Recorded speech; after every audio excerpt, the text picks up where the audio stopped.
Boss ang tawag ni Kim Chiu kay Paolo Avellino at Kimberly naman ang tawag ni Paolo kay Kim. Real name ni Kim ang ginagamit ni Paolo na sabi nga, ang mga tunay na super close lang ang pwedeng gumawa. Oo nga naman, dahil halos lahat ng tao, Kim ang tawag kay Kim dahil doon naman talaga siya kilala. At mangilang-ngilan lang talaga ang tumatawag ng Kimberly sa aktres.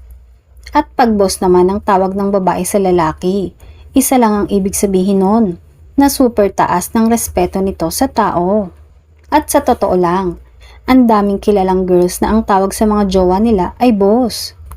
Samantala, may mga dapat pang abangan sa mga bida ng My Love Will Make You Disappear dahil talagang todo-todo ang kilos ng mga fans nila.